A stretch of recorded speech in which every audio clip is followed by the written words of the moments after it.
Mais avant de commencer, j'aimerais bien vous faire un petit rappel.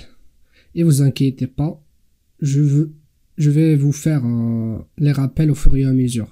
Je sais qu'au début, je vous ai donné beaucoup et beaucoup d'informations. Et normalement, votre cerveau, elle va pas les capter tous. Mais vous inquiétez pas, je vous ferai le rappel dès qu'il faut.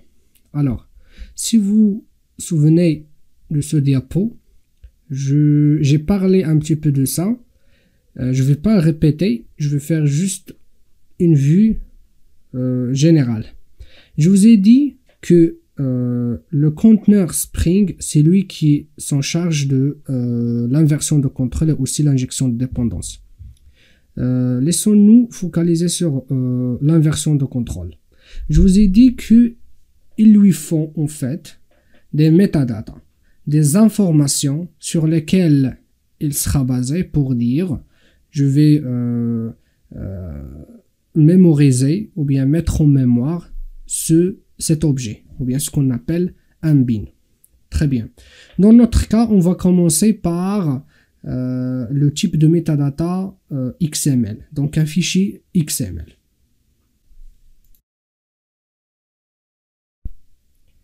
Notre fichier XML, il doit ressembler à ça. Donc c'est un fichier de configuration. Alors, comme vous voyez ici, donc on a la balise beans avec S à la fin. Et là, donc, il définit le schéma, le context. Je ne vais pas entrer dans les détails du fichier XML.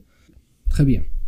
Donc, à l'intérieur de la balise XML, à l'intérieur de la balise beans, on a la balise bin. Donc, premièrement, comme vous voyez ici, vous voyez l'ID. L'ID, dans ce cas-là, on va l'appeler ma forme. Très bien. Donc, c'est un identifiant qui va identifier ce bin, donc ou bien cet objet, ou bien cette instance dans notre conteneur. Donc, après, pour la récupérer, il faut renseigner cet ID. Très bien. Après l'ID, on a classe. Donc, la classe, donc on va mettre, par exemple, l'implémentation rectangle. Comme vous voyez ici, j'ai mis le nom complet, ou bien ce qu'on appelle en anglais qualified name.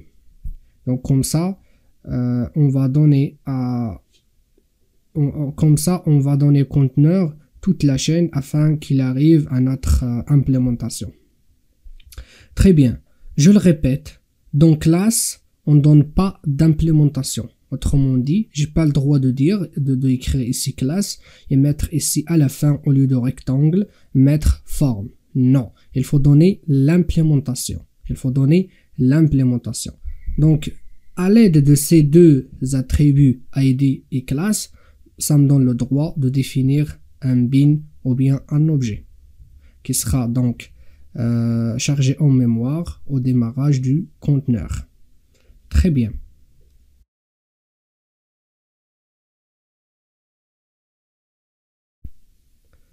Encore une fois, ce schéma. Donc pour l'instant, on a les objets Java, donc qui ont été déjà créés dans le premier projet. Donc, si vous vous rappelez, donc forme, rectangle, triangle. On a notre fichier de metadata, le fichier XML. Donc on a le conteneur Spring qui est déjà fourni par Spring. Normalement, si on rassemble tout cela, il va nous donner une application configurée. Très bien. Mais ça reste maintenant comment rassembler ça pour avoir une application configurée. Je vais vous montrer tout cela en détail. Alors, tout d'abord, il faut avoir une entrée vers notre conteneur Spring. Très bien. Je vous ai parlé en introduction de l'interface Application Context. C'est le point d'entrée vers le conteneur. Et je vous ai dit qu'il y a beaucoup, ou bien il y a plusieurs implémentations de cette interface. Et je vous ai dit aussi que dans les prochaines vidéos, je vais utiliser l'implémentation ClassPath XML Application Context.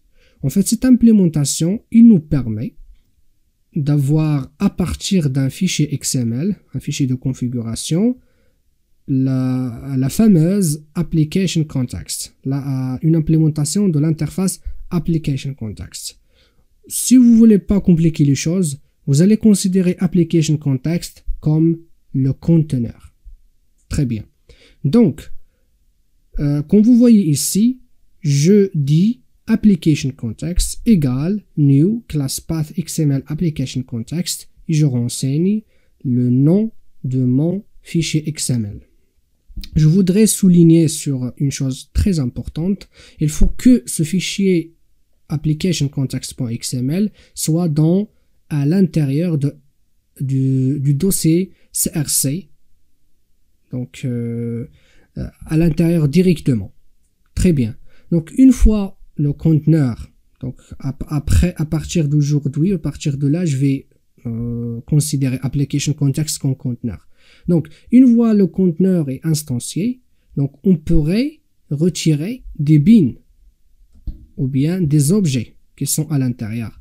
Pour faire, c'est très simple. Retirer un bin, donc getBin. Le premier paramètre, ou bien le premier argument, c'est l'ID. C'est l'ID. Je vous dis un truc, même si l'ID, c'est facultatif. Autrement dit, je peux faire getBin sans mettre l'ID. Je vous explique ça après. Donc, je mets l'ID, virgule, form.class. Comme vous voyez ici, on met l'interface. On met quoi? L'interface. Et pas une implémentation. C'est l'interface. Pourquoi?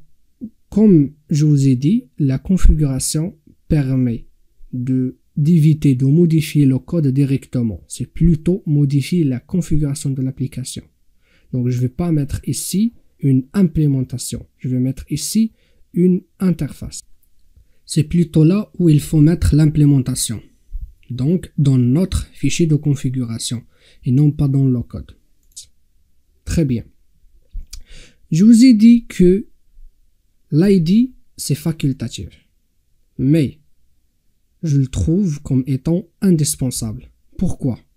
Parce que, si vous ne mettez pas l'ID, ce qu'il va faire Spring, il va aller dans le fichier de configuration, notre cas application context.xml, il va chercher une implémentation, s'il est déclaré un bin, qui implémente l'interface form.class. Et s'il existe plusieurs bins qui implémentent l'interface form, donc il va avoir des problèmes là-dessus. Très bien, jusqu'à là, donc je pense que c'est clair. Au début, je vous ai dit, c'est le point d'entrée, donc application context, c'est le point d'entrée vers notre conteneur. Puisque c'est un point d'entrée, une fois fini, il faut le fermer. Donc, c'est pour cela, la dernière ligne, ici, application context.close, qui permet de fermer notre point d'entrée vers le conteneur pour avoir une application propre.